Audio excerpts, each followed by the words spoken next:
A primeira característica do filho mais novo. Vou falar algumas características desse cidadão. Primeiro, ele era feliz sem saber. Por quê? Porque o mais novo vivia na casa do pai. Certamente ele tinha todo o conforto no contexto da época, toda uma estrutura no contexto da época. Certamente nada lhe faltava, porque aquele pai era um trabalhador, não é? Então ele tinha tudo na casa do pai à sua disposição. Então tem tudo para ser feliz. A presença do pai, da família, e nada lhe faltava. Além disso, tinha também os bens, que na morte do pai também seria dele. A parte dele. Porque a Bíblia fala que ele tinha mais um irmão, então dividiria com os dois. Além dos bens materiais, o filho mais novo tinha à sua disposição o amor do seu pai, o amor da família. A palavra não fala de mãe, só fala do irmão e do pai. Porém, o filho mais novo não era feliz.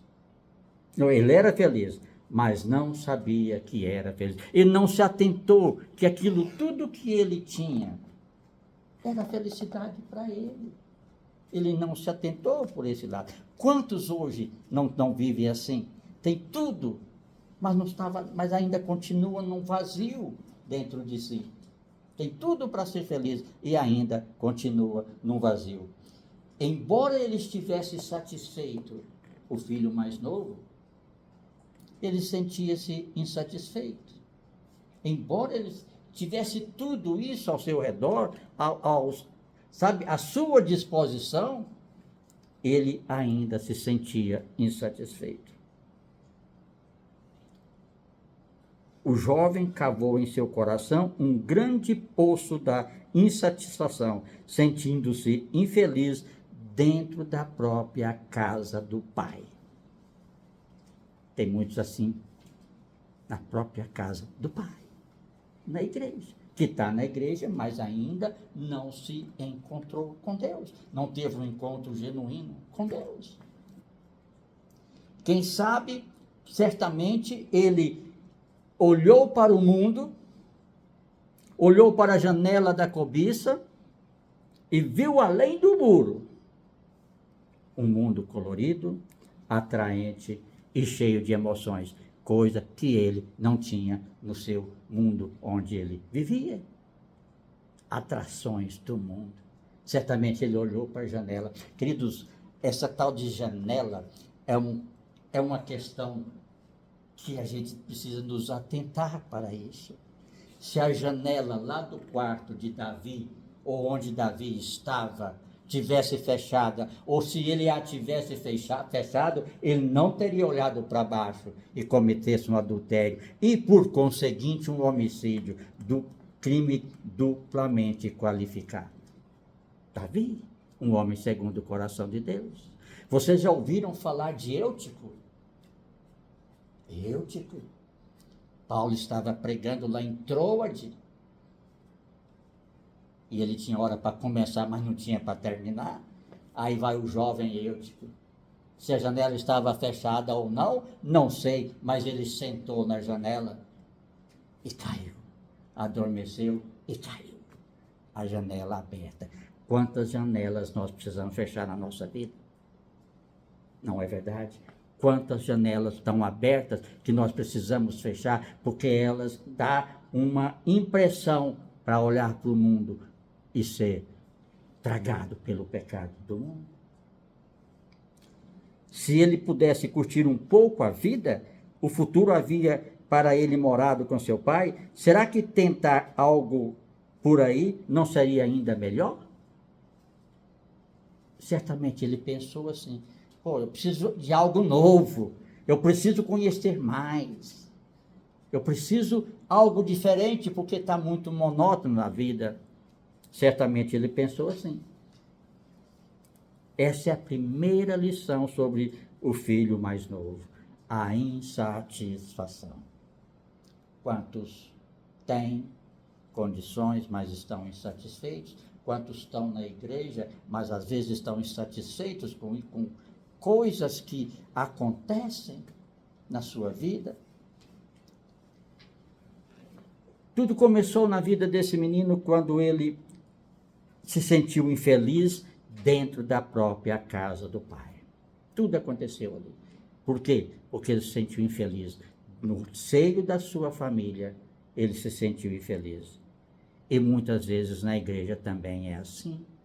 As pessoas estão na igreja, estão indo ao culto, ou estão indo à missa, mas ainda está infeliz. O vazio que só Deus pode preencher ainda não foi preenchido, porque não teve um encontro genuíno com Deus. E ninguém que tem um encontro genuíno com Deus permanece o mesmo. Não permanece. Quando se tem um encontro genuíno com Deus, há uma transformação. E essa transformação, trabalhando em si ela vai fazer uma diferença muito grande na sua vida, porque é um processo. O andar com Deus é um processo. E esse cidadão, ele estava infeliz dentro da sua própria casa. A comunhão do pai e do irmão mais velho já não satisfazia a sua vida. Ele queria algo novo. Sabe, às vezes a gente vê que dentro da igreja, sabe aquele crente que está com o pé na igreja e o outro fora? É mais ou menos assim. Não está ainda completo, precisa de uma experiência genuína com Deus. As coisas que ele possuía não eram suficientes, ele precisava de mais. A cobiça, o desejo, por causa da insatisfação que estava na vida desse menino, invadiu por completo a sua vida.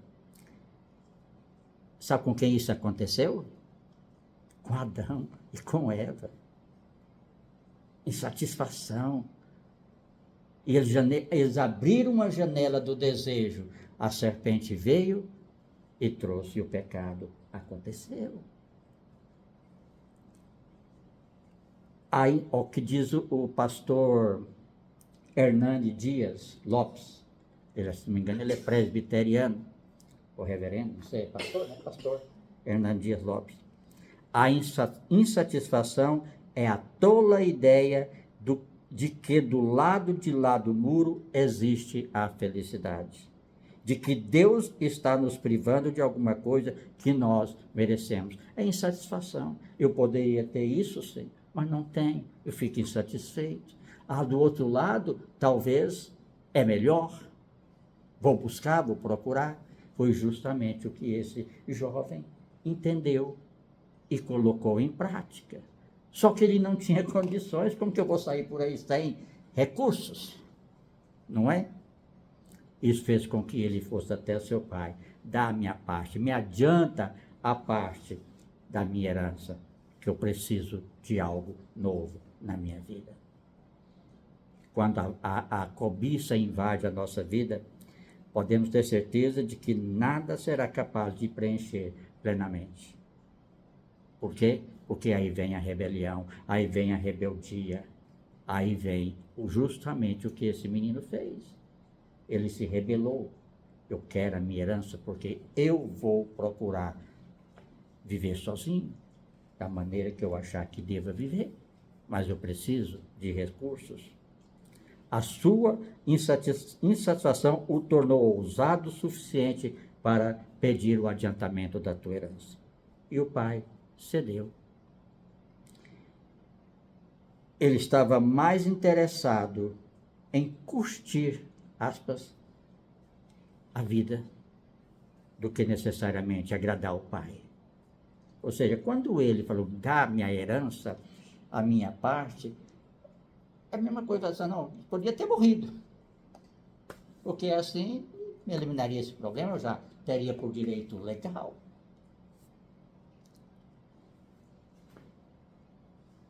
Lucas 15, Gênesis 3, lá de Adão é muito parecido. Assim como Adão e Eva estavam insatisfeitos, da mesma forma o filho mais novo não estava mais satisfeito em viver na casa do pai. E olha que coisa interessante. Adão e Eva encontravam-se com Deus todos os dias na virada do dia. Com Deus, o Criador. Tinha um encontro com Deus. Eram sem pecados, perfeitos. Não tinha doença, não tinha dor de cabeça, não tinha nada disso. A comida estava ali, tudo certinho. Tinha limitações? Tinha, mas quem não tem, não é? Mas mesmo assim estava insatisfeito. Esse menino da mesma forma. A segunda característica do filho mais novo, ele era infeliz sem saber. O filho mais novo partiu para um lugar distante, onde as atrações do mundo borbulhavam em todos os lados. O que ele fez? Mergulhou de cabeça em todas as aventuras possíveis. Estou livre. Mundão, estou livre. Dinheiro no bolso, sozinho, no mundo. Então ele foi procurar as aventuras ou as experiências que ele não tinha no seu contexto, onde morava, de família. Ele tomou as taças do mundo, de prazer que o mundo pode oferecer. Então ele procurou todo tipo de aventura. Enquanto tinha dinheiro, tinha amigos. Normalmente é assim mesmo. Enquanto se tem recursos, você tem amigos com quem passear, com quem gastar, com quem festejar, com quem sentar no bar e beber, etc, etc. Enquanto tem recursos, você tem amigos. Gastou a herança do seu pai com tudo e com todos. Achava que a vida que ele estava vivendo era a verdadeira felicidade que ele buscava. Às vezes acontece o seguinte, o mundo pode oferecer esses momentos. Pode oferecer. Na verdade, não é que pode, ela oferece, porque os atrativos do mundo são mais apreciáveis. Porém, não preenche, porque depois das experiências, o vazio continua. Esse vazio só Deus pode preencher. Só Deus. Há uma frase que fala que o vazio do meu coração é do tamanho de Deus, que só Ele pode preencher. Muito bem. Pensava que conseguiria ser feliz longe de casa e da presença do pai. O engano do filho mais novo logo é revelado. A crise chegou, o dinheiro acabou e os amigos foram embora. Assim, não é diferente de hoje. Enquanto tem recurso, enquanto tem dinheiro, tem amigos, acabou o dinheiro, cada um toma o seu caminho, não é? Continua desse jeito até hoje. Então ele ficou sozinho, porque não tinha mais nada a oferecer.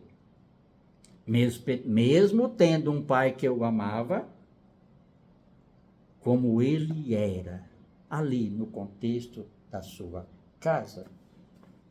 Não pelas coisas que ele possuía, mas pelo contexto da família, do seu amor, do seu pai. E ele passou por uma experiência complicada. Ele passou a cuidar de porcos.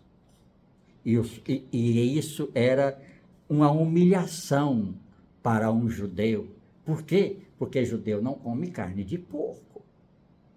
É bíblico. Lá em Levítico 11, fala o seguinte: também o porco, porque tem unhas fendidas e o casco dividido, mas não rumina, este será impuro para vocês. Não comam da sua carne, nem toquem no seu cadáver. Estes animais serão impuros para vocês.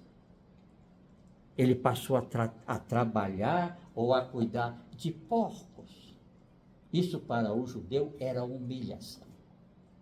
Por quê? Por causa justamente que era um animal, sabe, imundo para o judeu. Ele foi lá no fundo do poço. Literalmente ele foi no fundo do poço. Onde o filho mais novo estava? Na situação mais miserável possível diante da religião dos judeus. Na situação mais miserável possível. É verdadeiramente o fundo do poço. Ele sofreu, é verdade, descobriu que a felicidade que ele buscava não foi encontrada e que a vida fora da casa do Pai não era o que imaginava. Queridos, é assim. A vida fora da presença de Deus é cheia de altos e baixos, é cheia de problemas. É melhor ter os problemas com a presença de Deus, porque você confia, você tem segurança que Ele está no controle, do que você estar longe de Deus e viver os problemas. Porque aí é você que vai ter que resolver sem a ajuda de Deus. Porque você está fora dos propósitos de Deus, mas mesmo assim, você está na misericórdia de Deus. É melhor viver a bênção de Deus na presença dele do que depender da misericórdia. Esse jovem estava na misericórdia de Deus.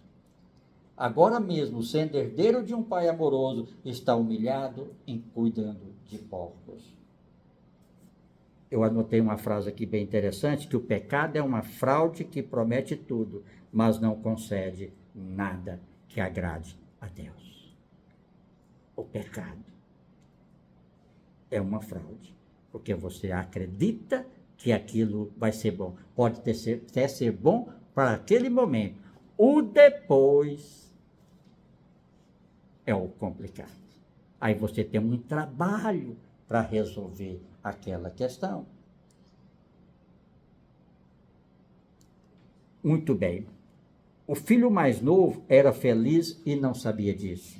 Depois ele se tornou infeliz, mas também não sabia disso.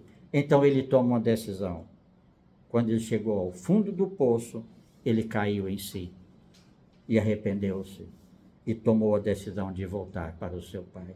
Esse é o nosso Deus, que recebe o arrependido. Ele se arrependeu. Eu postei uma frase esses dias no Bom Dia, que arrependimento não é o quanto você chora, mas é o quanto você muda. Augusto Nicodemos. Arrependimento não é o quanto você chora, é o quanto você muda. Pensa quanto que esse jovem deve ter chorado. Poxa, eu estou sozinho, estou cuidando de porcos, não tenho dinheiro nem para comprar um picolé. E agora? Na casa do meu pai não me faltava nada, a comida estava na mesa, né? Trabalhava, ajudava, tinha recursos, e agora nada. Então ele caiu em si e voltou para a casa do seu pai. Ele descobriu que a sua verdadeira felicidade não poderia ser encontrada longe do amor de seu pai. Isso é para nós. A verdadeira felicidade para nós não será encontrada longe de Deus, mas na presença de Deus. A verdadeira felicidade, porque essa é duradoura, porque essa vem do alto e não das coisas terrenas, embora as coisas terrenas Deus possa usar para nos tornar felizes, alegres, realizados. Ele admitiu o seu fracasso e se arrependeu. Esse jovem admitiu que fracassou e se arrependeu. E o arrependimento exige mudança. Tem muitos que arrependem, mas não mudam. E está sempre arrependendo em cima das mesmas situações. Tem muitos que estão cometendo pecado e tentando consertar e cometendo o mesmo pecado por diversas vezes. Não há o arrependimento genuíno. Arrependimento exige ação. Ele arrependeu e agiu.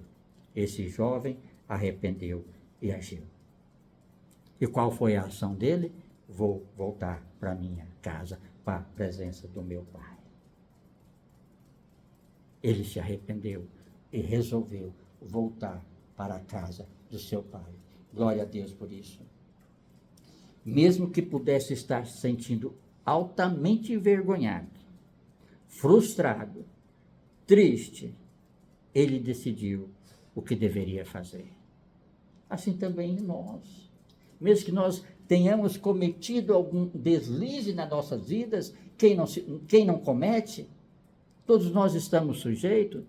A Bíblia fala que não há aquele que não peca, estamos sujeitos ao pecado, mas mesmo que nós estejamos frustrados com a nossa atitude, infeliz, triste por ter cometido aquele pecado, nós temos algo a fazer. Tem uma ação para ser tomada. A presença do Pai.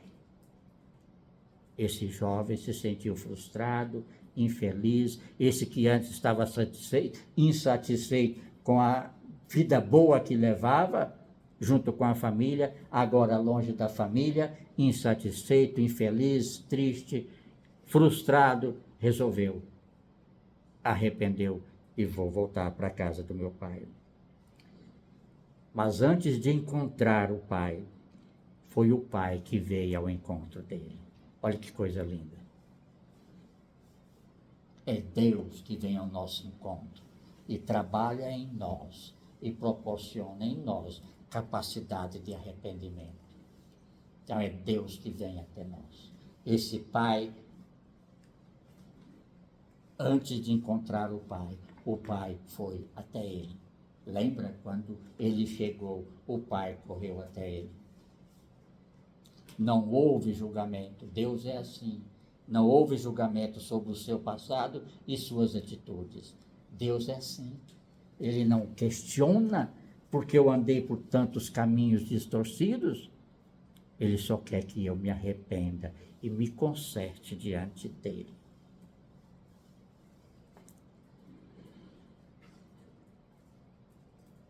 Não houve julgamento sobre o seu passado e suas atitudes, mas apenas abraços e beijos, como Deus bem sabe fazer a todo pecador que se arrepende.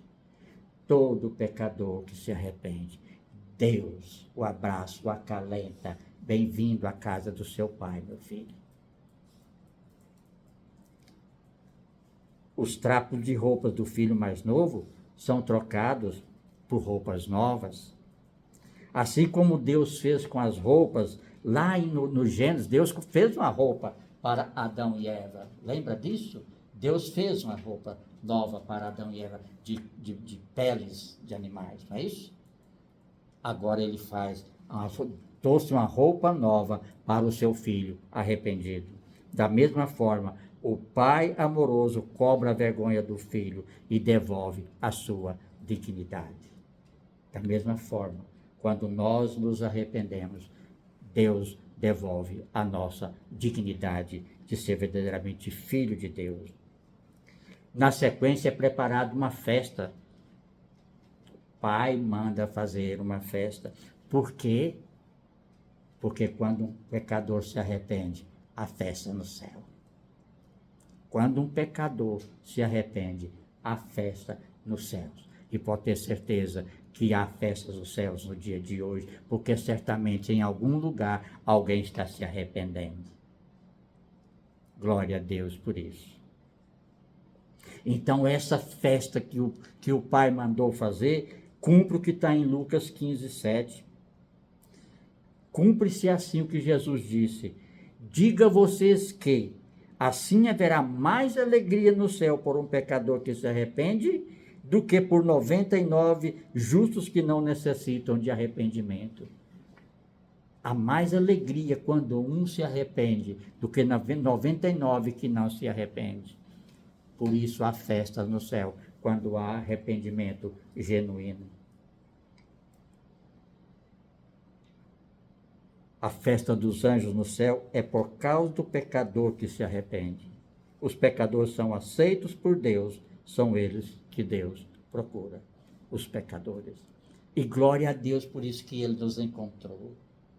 Glória a Deus por isso que ele me encontrou com 30 e poucos anos de idade. Cada um tem a sua história de encontro com Deus. Graças a Deus por isso que hoje nós estamos sujeitos ao pecado, mas não vivemos na prática dele, conforme a Bíblia diz. E quando nós nos convertemos, houve festa no céu, e teve um dia que teve 5 conversões aqui, houve uma festa quintuplamente nos céus, glória a Deus por isso. Então, amados, agora uma coisa interessante, você quer resumir a Bíblia? A parábola do filho pródigo. É um resumo da Bíblia. Presta atenção. O ser humano é criado por Deus, se rebela contra Deus, vive em dissolução, é salvo por Jesus e um dia celebrará a ceia do Senhor no reino dos céus. A Bíblia é isso. Criou o ser humano se rebelou, Adão e Eva se rebelou, e a partir dali o pecado entrou no mundo. Ele vive em pecado, porque não há quem não vive, quem não peca, porém é salvo por Jesus, e aquele que é salvo por Jesus vai para a glória, ao reino dos céus. Glória a Deus por isso. A Bíblia no todo fala justamente assim. Muito bem, amados, esse é o filho mais novo. Graças a Deus, ou glória a Deus, na verdade, que ele se arrependeu, embora seja uma parábola, ou seja, uma história criada para isso, não é? Mas aí também há a parte 2 dessa lição que fala sobre o filho mais velho. Agora fala o seguinte, no primeiro, o filho mais novo e perdido. Agora o filho mais velho também é perdido. O filho mais velho e perdido. E nem sempre a história desse personagem é olhada com atenção. Mas fala, todas as pregações normalmente que a gente ouve do filho pródigo, fala do filho que se arrependeu e volta para Deus, ou para a casa do pai. Normalmente é assim, e fala muito pouco do filho mais velho. Nós vamos falar um pouco agora do filho mais velho, porque certamente tem lições valiosas nele. Enquanto o filho mais novo se tornou rebelde e voltou arrependido, o filho mais velho nunca saiu de casa. Era um filho, de certa forma, exemplar, estava junto com o pai, trabalhava com o pai, administrava os bens junto com o pai, não teve a mesma ousadia do irmão que pediu parte da herança antes do pai falecer. O filho mais velho não vivia em orgias e farras, estava sempre preocupado em trabalhar com o pai, isso é o que diz a palavra. A parábola nos mostra que o filho mais velho, com mais profundidade, ele é alguém que está perdido dentro de casa. O mundinho dele, ou o mundo dele, era só aquele contexto. Mesmo fazendo tudo certo e sendo exemplar em suas atividades, ele está tão perdido quanto o seu irmão, que gastou tudo mundo afora. Vamos ver as características desse rapaz. Ele vivia na casa do pai, mas não obedecia os mandamentos de Deus. Por quê? Vejamos. Os principais mandamentos de Deus falam sobre amar a Deus, sobre todas as coisas, e ao próximo como a si mesmo. Não é isso? Jesus resumiu as 613 leis do Torá, ou do Pentateuco, em duas. Amar a Deus sobre todas as coisas, e ao próximo como a ti mesmo. Mateus 22, 36 a 40. O filho mais velho não amava a Deus e muito menos ao seu próximo. Por quê? Isso ele se provou quando o seu irmão chegou. Entrou por uma porta e ele saiu por outra. Lembra disso?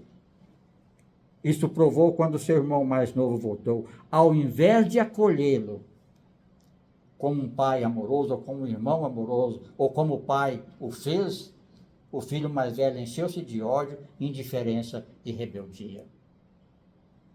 Filho mais velho. Talvez ele estivesse achando bem estar sozinho, sem a presença do irmão, vai saber. Mas isso não justifica a sua frustração quando seu irmão retornou ao seu lar. Ele deveria estar junto com o pai, alegre e feliz em receber de volta um irmão que saiu, se arrependeu, passou por tantas tribulações e voltou. Mas na igreja também tem pessoas assim, que estão na presença de Deus há anos, mas não tem nenhum amor, ou nenhum, sabe, parece que não se completa com a presença de Deus, e não tem amor para os perdidos. é incapaz, às vezes, de falar do amor de Deus para as outras pessoas. Estão na igreja há anos, mas nunca levam uma pessoa até a presença de Deus. Esse é o papel nosso, falar de Deus, convidar pessoas para estar na presença de Deus, quer seja numa reunião assim, quer seja num culto, quer seja numa missa, não importa, é na presença de Deus. Aliás, é mais facilmente expulsar as pessoas da igreja do que acolher os pecadores. Mas não é expulsar, não, sai daqui, não é isso. Muitas vezes expulsa através de fofocas, através de disse-me-disse, através da indiferença, porque é ruim quando você vai numa igreja e ninguém dá atenção para você. É chato. É chato quando você vai à igreja e vê as panelinhas e você está ali e ninguém dá atenção que você precisa ou que você busca. Só Deus. Assim como aquele filho mais velho, muitos cristãos cumpriram tudo certo desde o começo das suas vidas, mas ainda não aprenderam a amar de verdade a Deus e ao próximo e amar os perdidos ao ponto de falar do Salvador a eles. Outra característica, ele vivia na casa do Pai, mas confiava na sua própria justiça, na sua justiça própria. O filho mais velho era perspicaz em olhar os pecados dos irmãos, porém não enxergava os próprios pecados. Foi rápido em condenar seu irmão, mas devagar em olhar para os seus próprios erros. O filho mais velho acreditava que seria salvo por suas obras. Não via defeito em si mesmo, era orgulhoso demais para isso. Muito bem, queridos. O filho mais velho traz a nós exatamente o imaginário existente em torno da errada concepção de salvação por obras. Ninguém é salvo por obras. É salvo pela fé. É salvo pela fé. Ele era tão pecador quanto o seu irmão. Vivia na casa do Pai, mas confiava mais em si mesmo do que na graça de Deus. Tem muitos assim, que confia mais em si mesmo do que necessariamente na graça de Deus, no poder de Deus.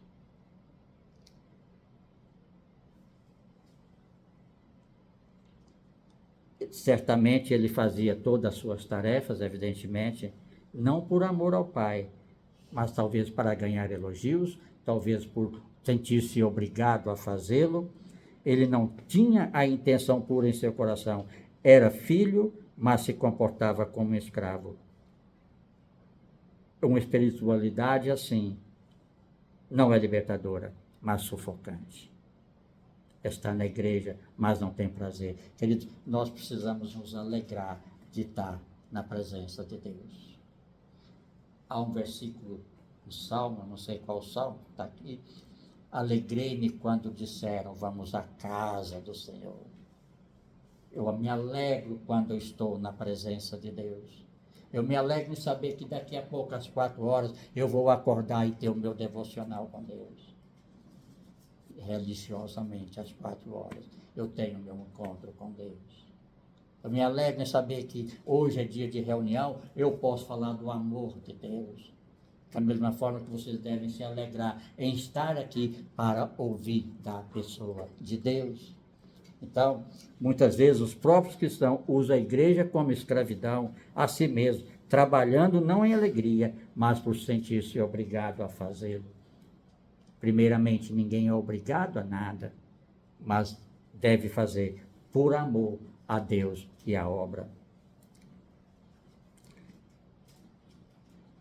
Sua amargura do filho mais velho é decorrente de algumas coisas. Ele se sente melhor que o seu irmão, estava tão escravizado pela sua religiosidade que só sabia arrotar exclusão e discriminação. Ele acreditava na religião da lei, do legalismo, da moralidade e não na graça do Pai. Era legalista. E quantos não são legalistas hoje? Mas nós precisamos viver na graça. Por quê? Porque a palavra fala, a minha graça te basta. A minha graça te basta. Por isso que nós precisamos aprender a depender da graça de Deus. porque a graça de Deus é o que basta para cada um de nós. A palavra perdão, misericórdia, certamente não existia no dicionário desse jovem. Ele não chama, quando seu irmão chega na casa, ele não chama seu irmão de irmão, mas de esse seu filho. Pai, esse seu filho. Não é meu irmão. Nossa, pai, nosso irmão, o meu irmão chegou. Não, esse seu filho. Então é dele, não tem nada comigo. Como se não tivesse nenhuma ligação com ele. Porém, o pai corrige. Este seu irmão está na parábola. Ele fala, esse seu filho retornou. Aí o pai, não, esse seu irmão. Corrigiu. Porque Deus é justo. Porque Deus é justo. Se tem alguma coisa que mata o amor, a empatia, a solidariedade e a disposição ao perdão e à paz, é a amargura. E esse cidadão certamente era cheio de amargura. E a amargura, só Deus pode curar. Só Deus pode curar as feridas de um coração amargurado. Só Deus. Mas ainda bem que nós sabemos o caminho. Ainda bem que nós sabemos que nós podemos chegar diante de Deus. E que nem esse menino chegou diante do pai. Pai, pequei contra ti e contra Deus. Não é? Algo interessante aconteceu.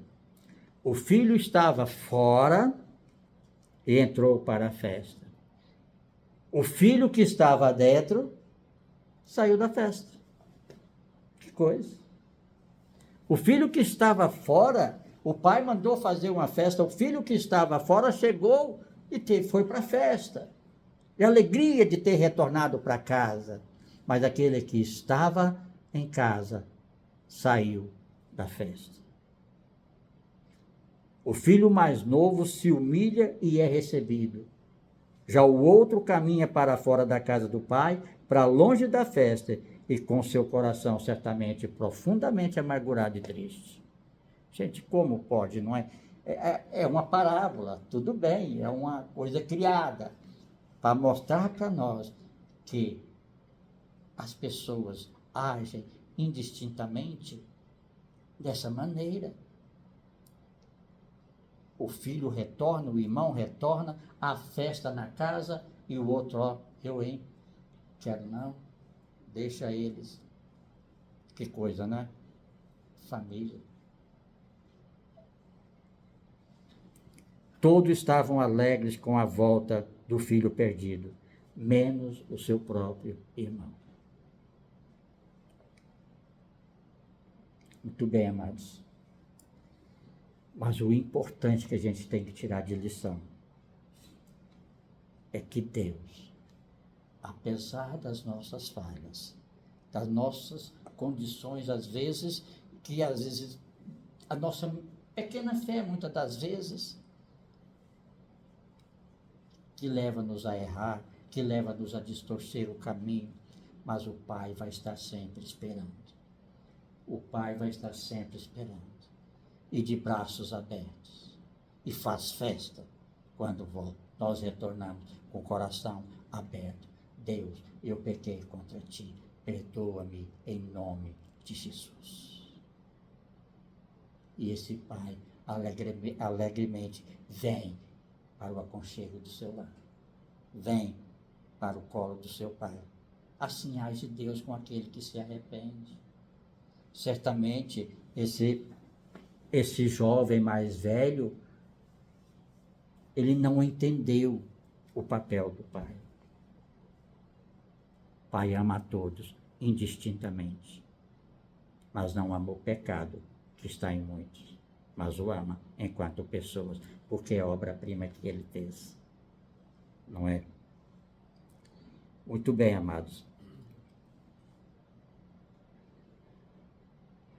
O filho mais velho, certamente, agindo dessa maneira, ou seja, com o seu irmão mais novo chegando, depois de um tempo fora, não se sabe quanto, o tempo em que gastou toda a herança, não é? Ele foi injusto com seu pai, ao não compreender o perdão e a misericórdia que o seu pai exerceu sobre o seu irmão mais novo. Ele não entendeu a lição do perdão e da misericórdia. Mas nós estamos entendendo. Nós estamos entendendo que Deus é cheio de misericórdia. Ele está pronto, apto a perdoar todas as nossas falhas quando nós nos arrependemos. Em nome de Jesus. Portanto, não sejamos injustos com Deus. Jesus morreu para nos salvar, ou salvar todos os pecadores, inclusive esse mais velho aqui, que agiu de maneira incoerente com a sua família. É isso, meu irmão. Deus nos chama ao arrependimento e ao perdão. É todos os dias. É todos os dias. Deus nos chama ao arrependimento e ao perdão. Certo? Que nós possamos ter um coração aberto para reconhecer as nossas falhas e, em se reconhecendo delas, nos arrepender e diante do Pai: Pai, pequei contra ti, perdoa-me. Pai, pequei contra o meu irmão, perdoa-me, vou me consertar com ele. Amém? É desse jeito que nós possamos ter um coração pronto para nos arrepender, que nós possamos fechar as janelas que podem nos atrair para as coisas erradas, para evitar um momento constrangedor de humilhar-se na presença de Deus, embora seja sadio fazê-lo, mas podemos evitar, evitemos. Mas se não, vamos nos arrepender e vamos voltar para a casa do Pai, que Ele vai receber a cada um de nós de braços abertos. Amém, amados?